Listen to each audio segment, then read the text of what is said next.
Hey everyone, how's it going? So I figured I would do a video on how to properly maintain your Dyson Cyclone V10, and a lot of it can be used in other Dyson product or their stick vac applications. So anyways, I got all the motorized heads that came with it because this is the ones that you'll need to perform maintenance on. So you're gonna need a quarter or a nickel, or you could even use a flathead screwdriver if you wanted.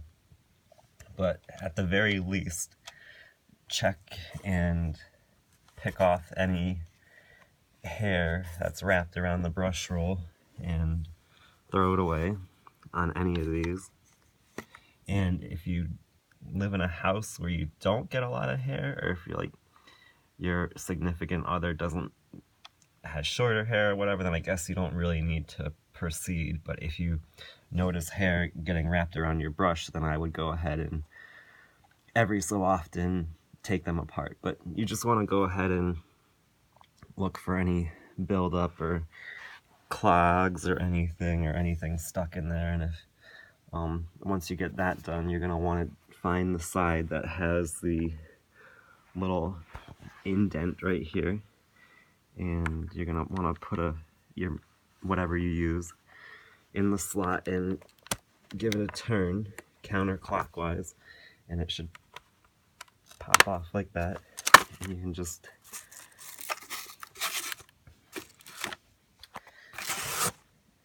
take out the brush and look down in there and make sure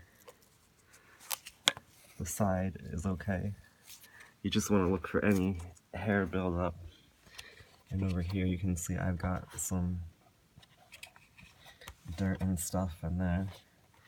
And you want to get rid of that. And I should have had a vacuum going, but I mean, if you bought this because you're replacing your vacuums with it, then you don't have another vacuum, and even if you don't have another shop vac, well then you just use your hands or even like a small paintbrush to just get rid of any dirt you see built up right there.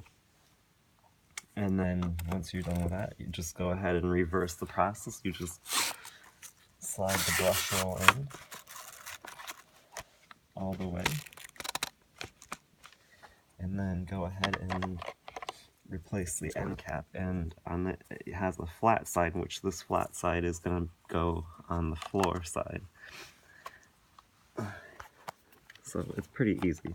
You just rotate it around until you feel it start to go flush, and then you just, I did it with my hand, but if you want, you could use the whatever you have, a screwdriver or the coin, to just tighten it up, and that's it. And the same thing goes with the fluffy head, except it has the little opening on, or the little cutout on top here. So you're just going to want to rotate it around, and then this side door should come off. Should being a keyword. Oh, there we go. I didn't have it off enough. And that just pulls away, and you can access this roller if you need to and get any hair that might have built up in this little area here that would stop this roller from turning. Pull the door off and inspect this for any hair built up in there, and then take the roller out and again check, and this is good, it has nothing built up. You just want to look for any hair built up in these areas right here that over time can start to wear away, because I've heard that this is a problem with a lot of the Dyson units, that the hair gets built up and it actually starts to melt. So, and again, to put it back on, put this piece in the brush roll, rotate it around until you feel it kind of go flush with the body, and then press it down and use your coin to put it in the lock position.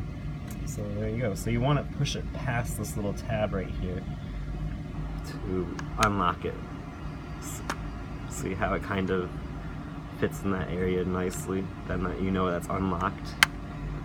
And all the way down to this area is locked.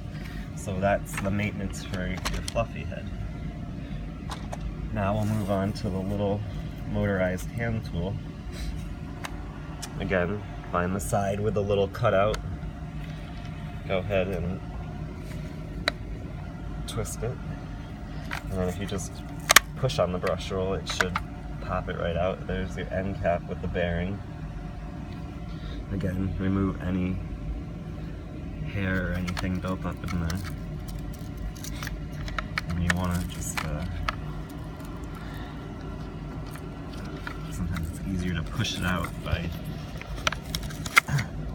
pushing in the brush roll cavity itself. And once you get something to grab, just pull it out. And you can see I've got quite a bit of built up cat hair. Surprisingly, the dog's hair isn't there because he has long hair. So you want to just pick that out, or vacuum it out if you have another vacuum.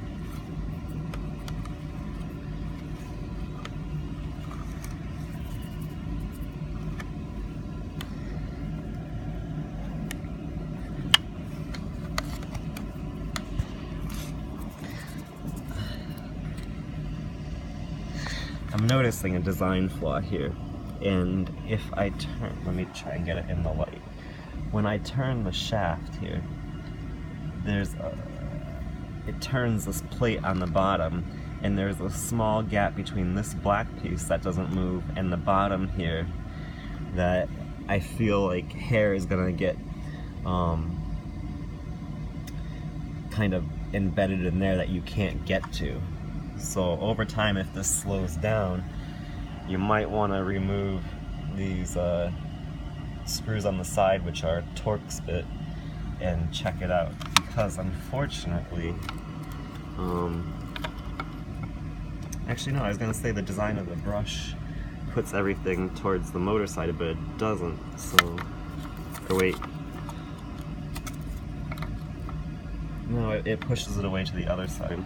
So that's good, I guess, but I'm still shocked at how much cat hair was built up in there. So yeah, that's not good, and I can already see hair that's gone down